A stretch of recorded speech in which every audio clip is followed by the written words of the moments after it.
Hola, ¿qué tal? Mis bellos amigos y suscriptores de este tu canal, Despierta tu conciencia con Eneida. Un gusto enorme en poder estar contigo en esta ocasión, presentando el segundo tema, Proyecto Nazaret, el gran plan cósmico, en el que contaremos con la participación de nuestro querido amigo y compañero, el Mayor Tigre Blanco, quien nos traerá su canalización en este tema. Espero te guste este material, lo compartas entre los tuyos en tus redes sociales, me regales un like, actives la campanita de notificaciones, te suscribas y me acompañes a revisar el siguiente video. Te recibo con agrado, como siempre, tu amiga Eneida. Hola amigos, hoy revisaremos la obra El caballo de Troya, de su autor J.J. Benítez, en donde encontraremos las pistas necesarias para poder dilucidar todo acerca de este tema. Así que revisaremos el siguiente resumen. Nos narra el autor las peripecias y los momentos de angustias en que tuvo que superar para poder obtener la información confidencial que un piloto de la Fuerza Aérea de los Estados Unidos había y solo sería posible después de descifrar unas claves. Una vez recuperada la información escrita en un diario, Benítez transcribe su contenido como una aventura que comienza cuando el piloto ingresa en un proyecto denominado Caballo de Troya, que consiste en una máquina para viajar en el tiempo. Se transportan al año 30 de nuestra era en Jerusalén. Su misión sería obtener material que conste lo que realmente pasó durante los días en que Jesús y sus seguidores gozaron y sufrieron su llegada a Jerusalén y su persecución en Tierra Santa por los sacerdotes judíos de aquella época, para eliminar al que llamaban ellos el impostor por autoproclamarse hijo de Dios. Al compartir todas estas vivencias, el piloto nos narra cómo su escepticismo religioso dio un giro después de convivir y dialogar con Jesús de Nazaret. Washington. En el Cementerio Nacional de Arlington, frente a las 3 tumbas de los soldados desconocidos y del rústico enlosado bajo del que reposan los restos del presidente John F. Kennedy. Tratando de descifrar la clave que el mayor me había entregado, dice J.J. Benítez, a 5 metros de las tumbas un soldado hacía guardia con un fusil al hombro. En la tumba se alcanzaba a leer lo siguiente: aquí reposa gloriosamente un soldado de los Estados Unidos que solo Dios conoce. ¿Estará ahí la clave? El mayor hacía referencia de un soldado. El centinela que vela ante la tumba te revelará el ritual de Arlington, México, DF. Antes de continuar, dice Benítez, les diré cómo conocí al mayor. En 1980 di una conferencia por televisión en la Ciudad de México. Había escrito un libro sobre los descubrimientos hechos por la NASA a la Sábana Santa de Turín y en peculiar hice referencia a cómo había sido torturado Jesús de Nazaret. De regreso en mi hotel, recibí una llamada. Pensé que se trataba de un curioso. Dejó claro que era un extranjero y me abordó diciendo que al escucharme le impresionó mi interés por Cristo. Le pregunté su nombre y me contestó que había sido piloto de las Fuerzas Aéreas Norteamericanas y por tanto no podía revelarme su nombre o algún otro detalle por teléfono. Me hizo una invitación para que nos reuniéramos que podría ser de gran interés para mí. Se encontraba en el estado de Tabasco. El hecho de que pudiera reunirme con un antiguo piloto de los Estados Unidos me interesó. No me quiso dar detalles del tema y me anticipó que quizás en nuestro primer encuentro tampoco lograría gran información. Me preguntó si podía desplazarme hasta Villahermosa el viernes 18. Mientras mi sentido común me cuestionaba si valiese la pena realizar ese viaje, mi instinto periodístico terminó por imponerse. La reunión sería en el Parque de la Venta junto al Gran Altar. ¿Tendría que ver con algún caso ovni o tiene que ver con mi interés por Cristo? Ya en Tabasco, Villahermosa. Con mi bolsa negra portando mis cámaras al hombro, me dirigí al edificio terminal del aeropuerto. Tuve la impresión de que estuviera allí. Pero no fue así. Me dirigí al servicio de cambio de moneda y luego a la salida en busca de un taxi a las 11:15. Aquel viernes 18 de abril de 1980 me encontraba en la venta. Me adentré en el camino hasta llegar al gran altar triunfal. Conforme avanzaba, mi corazón latía cada vez más. Al entrar al gran albero del gran altar estaba desierto. De pronto, por detrás de la mole de piedra apareció un hombre. Nos observamos por un momento y sin duda era él. 1,80 más o menos, cabello blanco, y me saludó y me preguntó que si era Benítez. Estreché su mano y me agradeció el haber ido y dijo que no me arrepentiría. Fuimos a un restaurante. Tendría que demostrarle mi firmeza de espíritu y mi interés por Cristo para poder proporcionarme la información que él tenía. No me dijo su nombre por motivos de seguridad, me pidió que lo llamara Mayor. Me confirmó que había sido piloto, era creyente y no pertenecía a ninguna secta religiosa o iglesia, vivía solo en Yucatán. Me escogió a mí por haber conocido públicamente que había descubierto a Jesús de Nazaret a partir de mis investigaciones. Dijo: cuando conozcas la información entenderás por qué tanta precaución. Me dio un apartado postal para que siguiéramos en contacto a través de ese medio y repuso que tendría que probar mi sinceridad, ya que sus días estaban contados y tenía prisa por encontrar a la persona ideal para la información. Yucatán, España, el Mayor y yo nos comunicamos por algunos meses. Un buen amigo alquiló un apartado postal para poder comunicarme con el Mayor. Para otoño de 1980, y al punto de terminar totalmente desanimado por no haber recibido información alguna, recibí una carta urgente. El Mayor me pedía que viajara. Al llegar al aeropuerto, un hombre portaba un letrero con mi apellido. Se presentó como Laurencio Rodarte y él me llevaría con el Mayor, que se encontraba enfermo. Mi primera impresión fue de desconfianza, por lo que le pedí que me dijera en dónde me esperaba el Mayor para que yo fuera a su encuentro.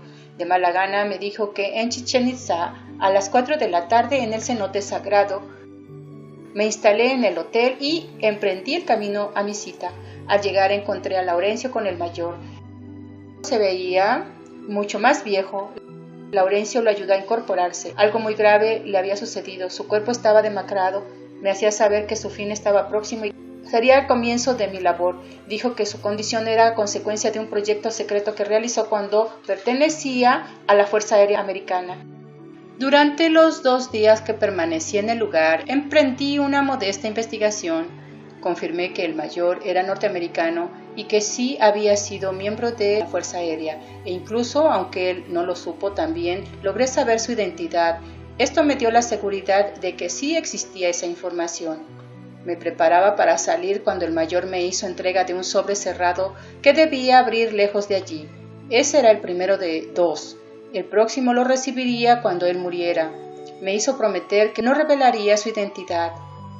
En España, cuando abrí el sobre, encontré una llave. Entonces recordé las palabras del Mayor: aquí tienes la primera entrega. El resto llegará a tu poder cuando yo muera. Las cartas se fueron distanciando cada vez más hasta que el fiel Laurencio respondió mis escritos. El 7 de septiembre de 1981 recibí una carta donde me anunciaban que el Mayor había fallecido el día 28 de agosto y que me adjuntaba un sobre. Dentro se encontraba una carta fechada en el mes de agosto de 1980. Entre otras cosas, me indicaba que para llegar a la información debía descifrar claves que me adjuntaba en otra hoja aparte. 5 palabras en inglés absurdas e incongruentes contenía la segunda hoja. He aquí la traducción: el centinela que vela ante la tumba te mostrará el ritual de Arlington. Llave ritual conducen a Benjamin. Abre tus ojos ante John F. Kennedy. El hermano duerme en 44-W. La tarde del níspero lo cubre al atardecer. Pasado y futuro son mi legado. Además me pedía que hiciera un buen uso de dicha información. En adelante, el autor viajaría y descubriría la relación de estas 5 oraciones relacionadas con el número 21. En 1964, confidencialmente se enteró de que había un proyecto ambicioso y revolucionario. El general Curtis le encomendó específicamente un trabajo de investigación que se centró en torno a un sistema auxiliar de abastecimiento de energía mediante una batería atómica. El proyecto había superado las fases de experimentación a través de la CIA. Las Fuerzas Aéreas norteamericanas habían recibido documentos en los que se hablaba de un cambio brusco de 180 grados en la interpretación de la física cuántica. Este sistema básico había impulsado una operación que consistía en el descubrimiento de una entidad, la piedra angular, bautizada con el nombre de Schwaber. Tiene la propiedad de cambiar la posición u orientación de sus hipotéticos ejes. El espacio no podía ser considerado ya que, como un continuo escalar en todas las direcciones, esto echaba por tierra las tradicionales abstracciones del punto plano y recta. El espacio no era otra cosa que un conjunto asociado de factores angulares integrado por cadenas. Gracias a los cimientos, los astrofísicos y matemáticos habían sido reclutados para el proyecto Schwaber. Fueron verificando nuestro universo conocido. Al multiplicar estos conocimientos apareció una realidad más allá o al otro lado, otros universos. Nuestro cosmos goza de un sinfín de dimensiones desconocidas. Fue posible la comprobación de 10. Apareció otro descubrimiento que bautizamos como nuestro cosmos gemelo. Lo que terminó por cautivarnos fue el concepto de tiempo. Los ejes del tiempo de cada Schwaber apuntaban en dirección común para cada uno de los instantes que podríamos definir como mi ahora. Y lo mismo ocurría en el pasado. Aquello nos hizo vibrar pensando en las posibilidades de viajes al pasado y al futuro. Se creó un proyecto que se dividió en 3. A mí me asignaron el tercero, Caballo de Troya. En 1966 a 1969, nuestro módulo, bautizado como La Cuna, y con la colaboración de Bell Aerosystem, hicimos un laboratorio. Nuestro sistema no precisaba de propulsión.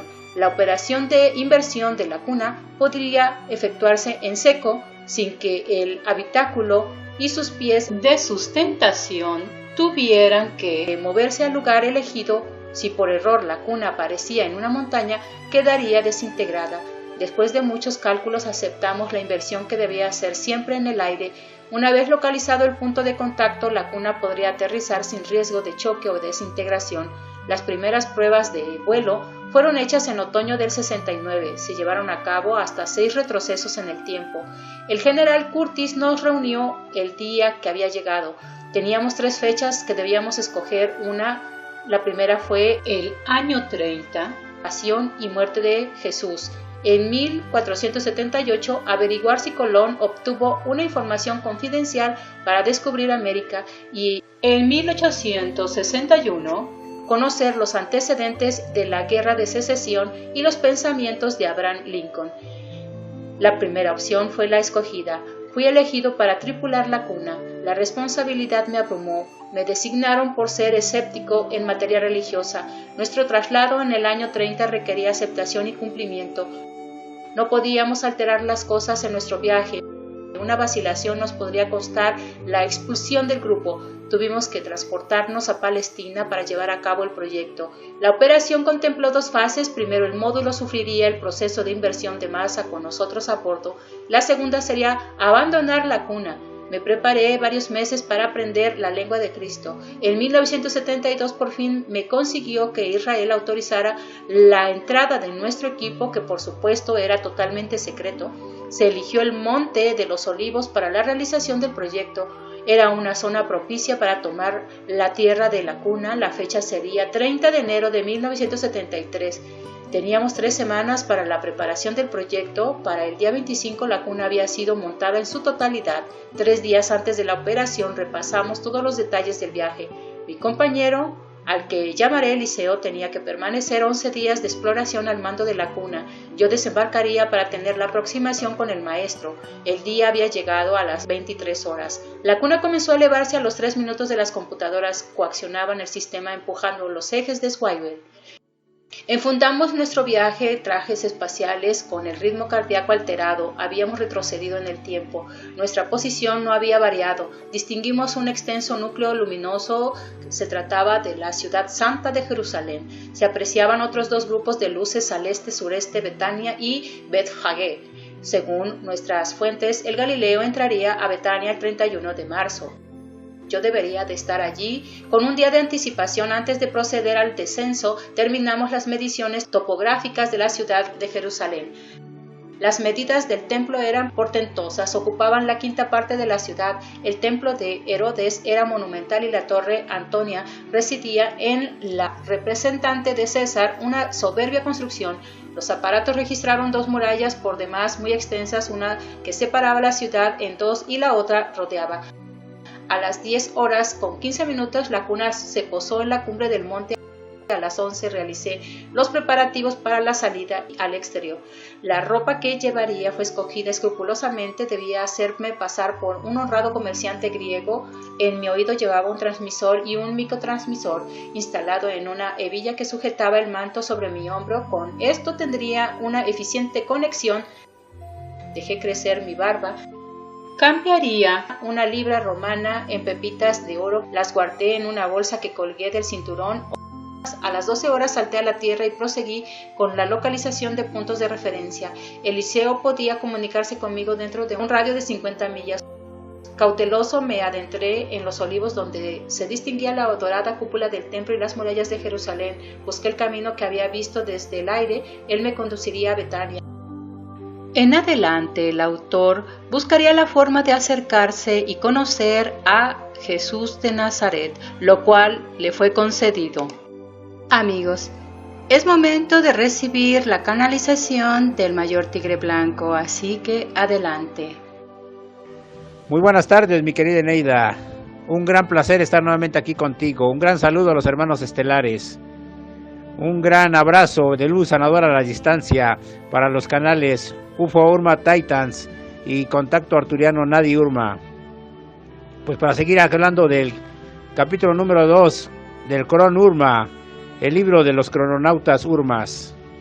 Y es que este segundo capítulo, este segundo episodio, es un tema muy controversial y muy interesante, que tiene tantas opiniones como miembros o como seres hay en este planeta y en este universo, o como conciencias o como unidades de conocimiento hay.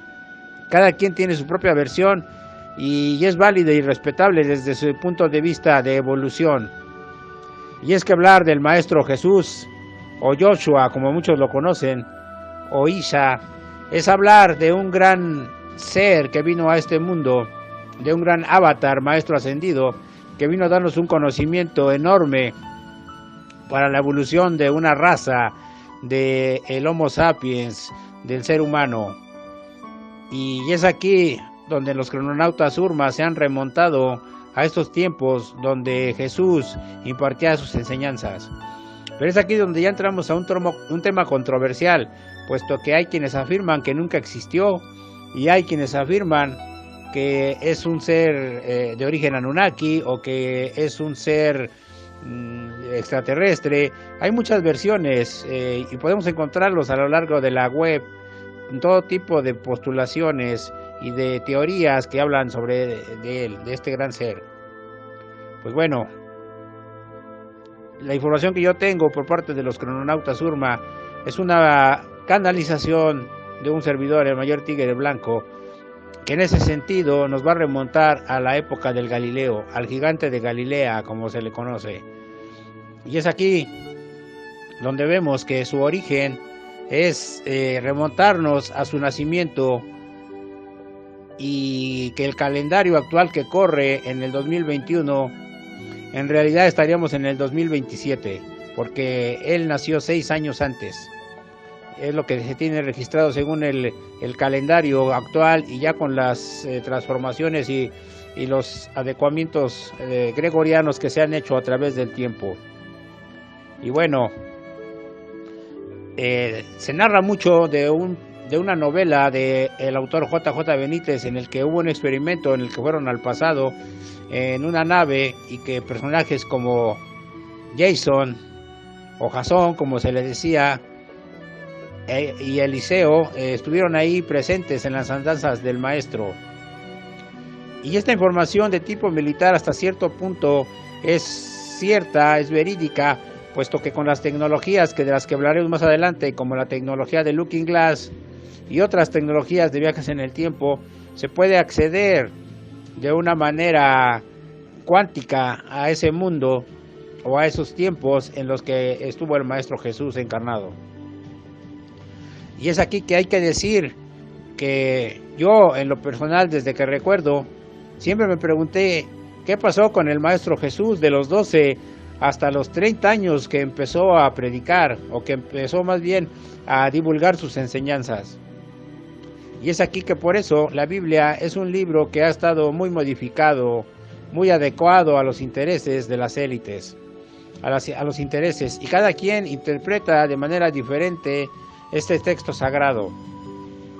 Pero al día de hoy, como les he mencionado en otros videos, mediante el Consejo de Andrómeda se ha estado gestionando para que se desclasifiquen, entre otros archivos, estos de Jesús, esos textos gnósticos, de parte de ellos encontrados en Ahamadi y otros lugares específicos de la tierra, en Qumran y otros sitios legendarios, la Biblioteca de Alejandría. Que se desclasifiquen todo este tipo de archivos, legado de la humanidad, y que es necesario que se sepa, porque ahí está la verdadera historia de la humanidad, y que aparezcan nuevamente esos evangelios apócrifos en donde los apóstoles escribieron sus enseñanzas asimiladas del Maestro Jesús, los evangelios de María Magdalena, los evangelios de Juan, los evangelios del propio Jesús. Entonces, en ese sentido, tenemos que exigir y pedir que se desclasifiquen todos esos archivos que están en la Biblioteca de Alejandría. Por eso es que en este episodio llamado Proyecto Nazaret, porque es en Nazaret donde realmente su conciencia crística del Maestro Jesús se desarrolla. Pero él desde niño tuvo que aprender a manejar esa gran energía que poseía su avatar. Pero esta energía no era de gratis. ¿Por qué? Porque él fue confeccionado a nivel orgánico, a nivel energético, para que él pudiera encarnar aquí en la tierra. Y desde la lejana estrella de Sirio fue confeccionado por la genética felina. Por eso después, al día de hoy, Jesús sigue como logo solar planetario y sigue escoltado por la Legión de Leones Dorados, seres de novena dimensión, de altísima dimensión, que vienen a ayudarle a hacer su trabajo de logos planetario en conjunción con otros maestros ascendidos que han estado aquí en la tierra, como es Maestro Kutumi y Saint Germain, que son ellos los encargados de vigilar ese avance espiritual a nivel conciencia colectiva, o como se le llaman en otras regiones, monadas, para que una raza pueda evolucionar espiritualmente, y son los que están a cargo de ese trabajo.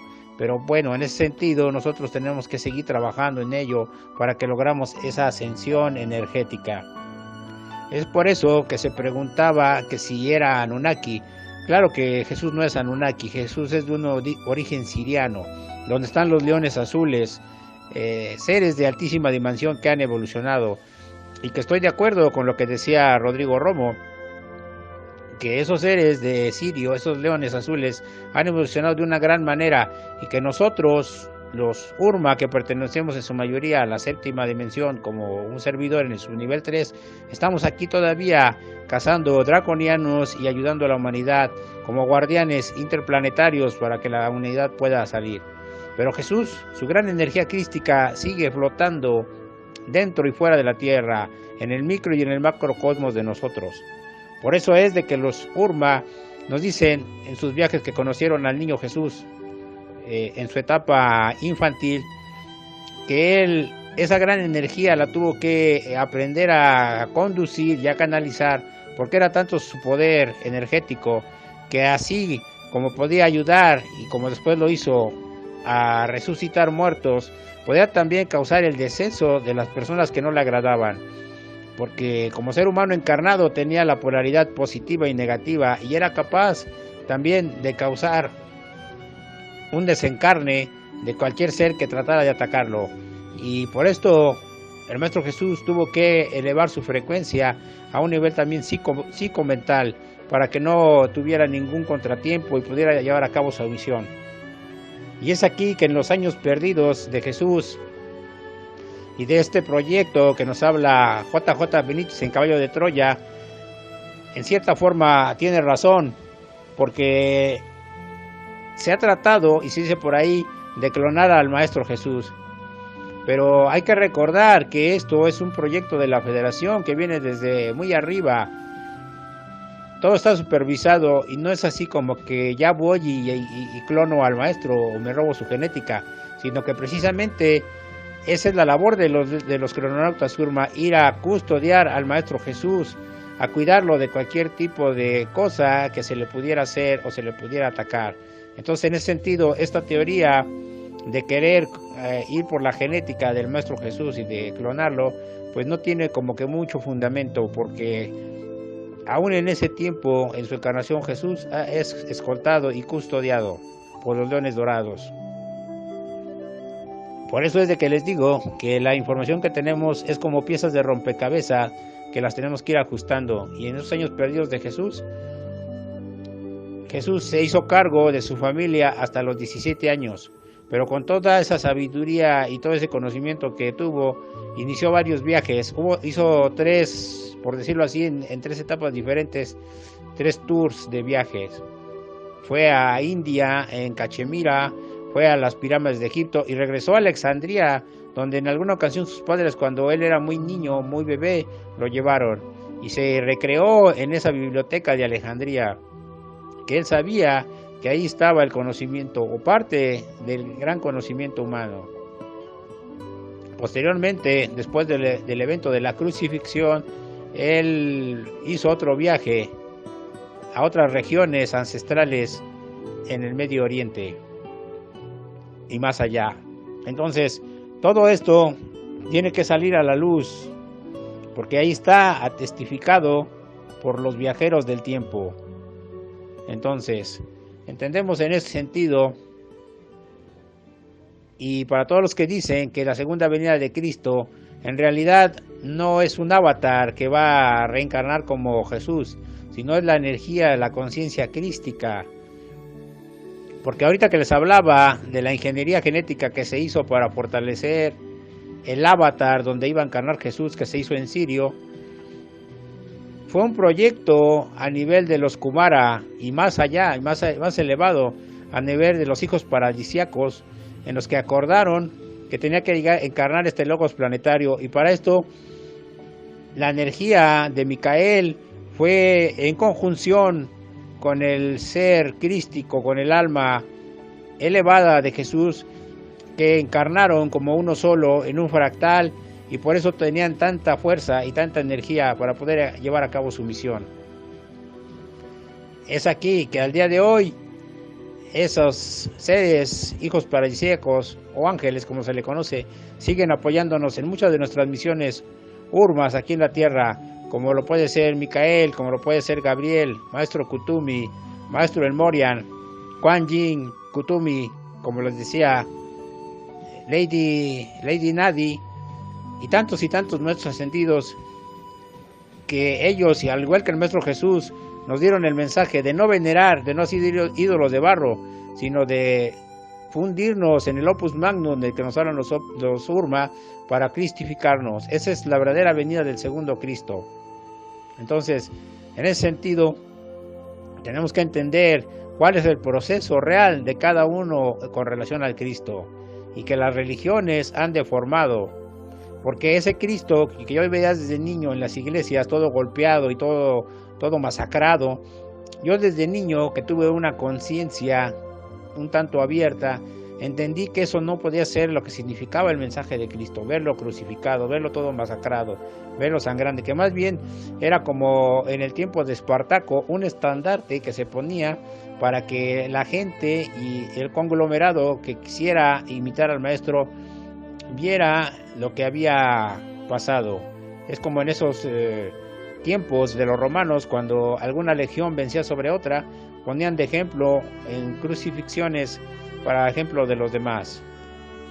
Eran como unos, por decir, marcar el territorio y imponer el poderío de tal o cual ejército. En ese sentido, yo siempre lo tuve claro. Por eso, desde niño siempre cuestioné por qué en la religión me hablaban de un Dios castigador. Si yo sabía que Dios, como se concebía o como se concibe en ese tiempo, era una energía que ahora sé que es la fuente cósmica infinita, que no podía haber un Dios castigador que por tal o cual hecho te castigara, o un Dios cambalachero que si te portas bien te doy un dulce, o te cumplo tus deseos, o te traigo tus regalos de Reyes Magos.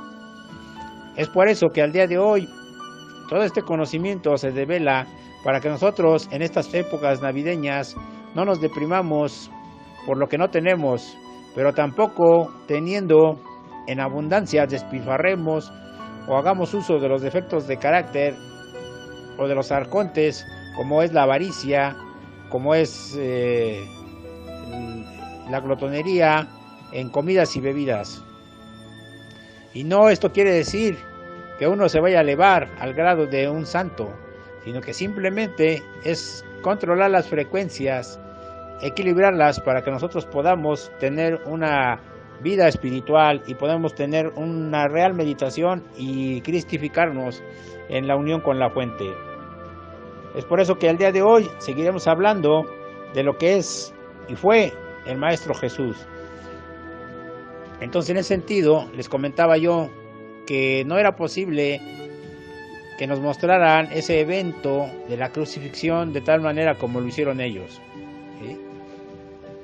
Como que para pagar culpas, y es lo que te impone la religión, es el pecado de haber nacido, y que Jesús pagó el pecado de todos nosotros, ese mal llamado pecado original. Es cuando debemos aperturar la mente ahora, y cuando debemos estar abiertos a todas las opiniones y todos los puntos de vista, como se escuchaba hoy en día y como se escucha en la mañana, que estuve escuchando la entrevista que le hicieron las taijetianas a Eric Romero, el contactado de los felinos de Orión. Hay cosas que sí concuerdo y hay otras cosas que pues no tanto. Entonces, en ese sentido, yo soy más de acción, soy más de tomar el toro por los cuernos y entrar en acción. No culpar tanto los procesos de la humanidad en el sentido de que entender que todo es un proceso y que todos vamos en diferentes escalones, pero que al final de cuentas vamos a formar la masa crítica para elevar nuestra conciencia.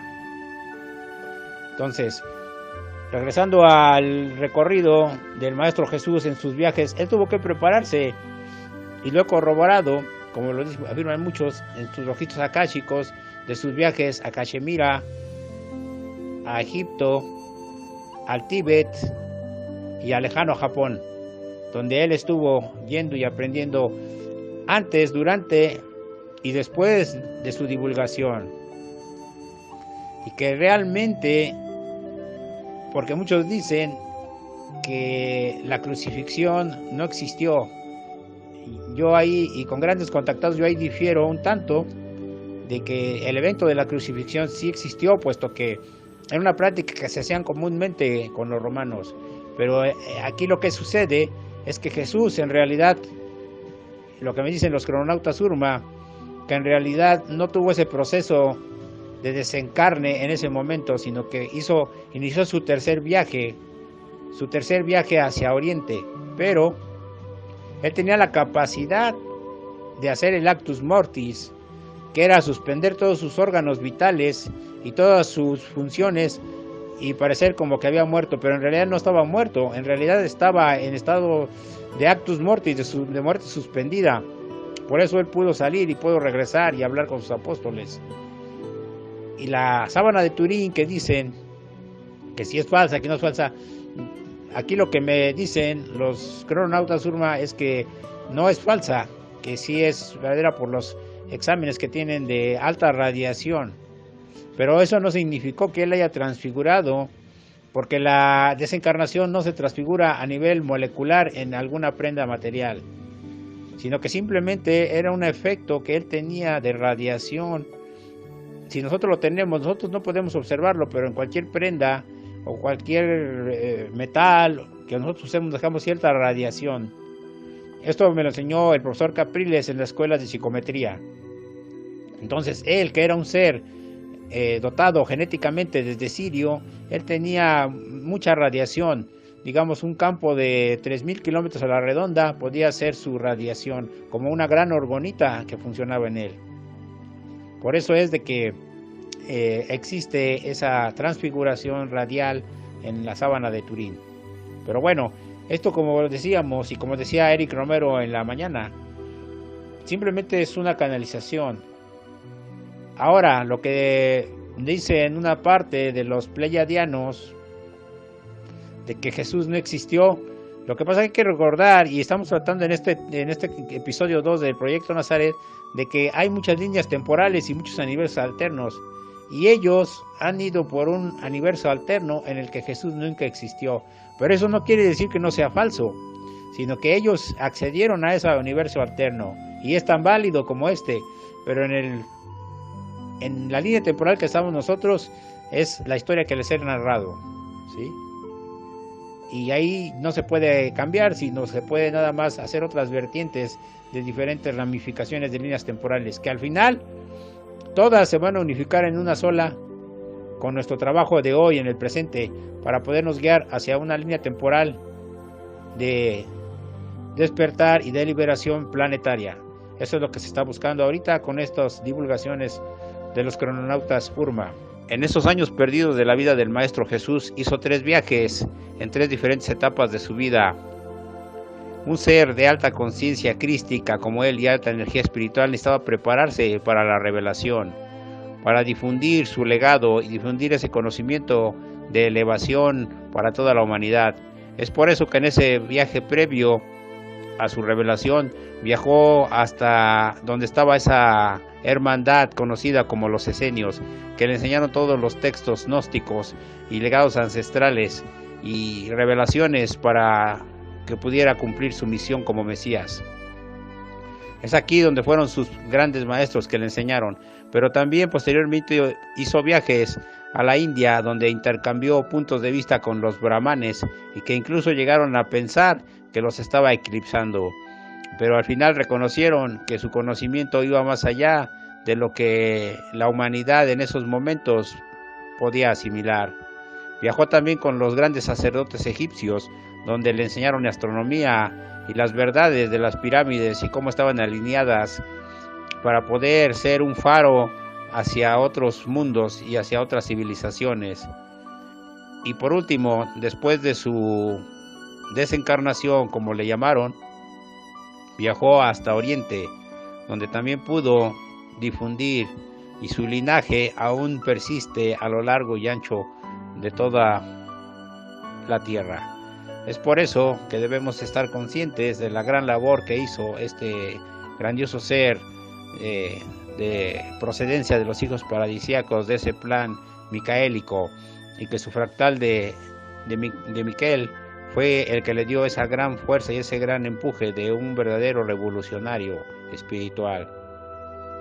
Entonces, tenemos que, ahora que se acercan las fechas de Navidad, y que pudieran pensarse que el que dice que no nació Jesús en el 25 de diciembre pudiera considerarse como un amargado, pero en realidad, en base a los censos de aquella época, e incluso ya aceptado por muchas religiones y muchas congregaciones, se dictamina que esa no es la fecha del nacimiento de Jesús, y lo confirman los crononautas Urma.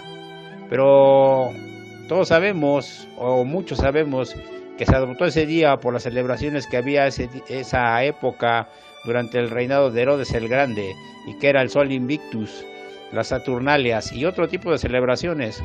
Entonces el cristianismo, que todavía no era aceptado, se infiltró, se mimetizó para poder celebrar sus acontecimientos cristianos.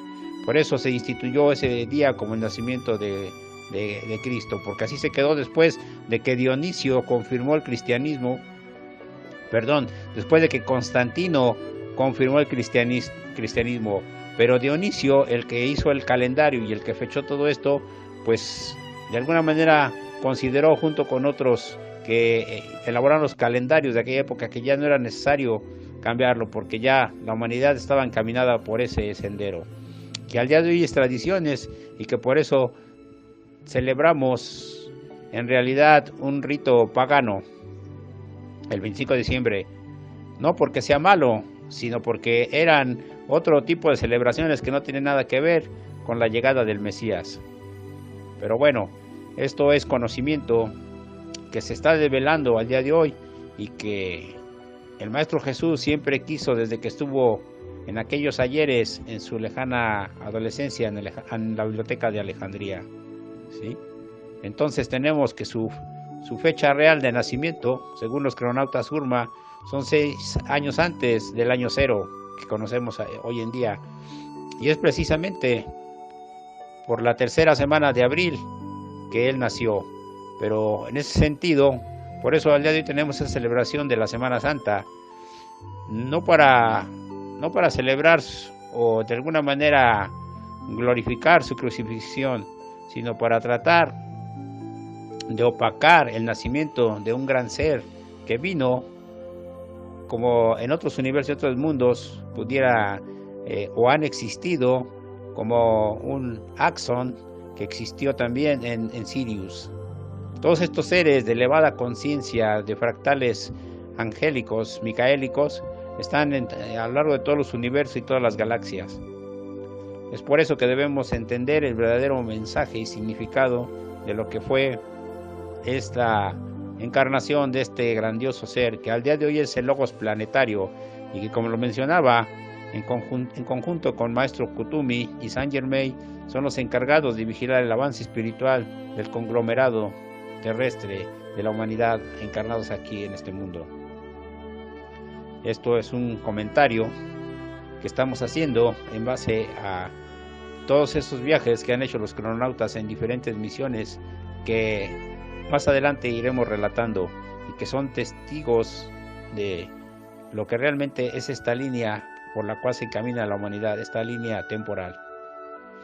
Pues es lo que quería comentar, porque debemos de estar preparados y seguir esa enseñanza que algún día los maestros esenios le enseñaron a Jesús, en el que ya no vemos a esos seres celestiales como ídolos, sino como hermanos estelares o amigos muy cercanos que nos indican el camino a seguir para la liberación y la ascensión en este Sol 3, como se le conoce.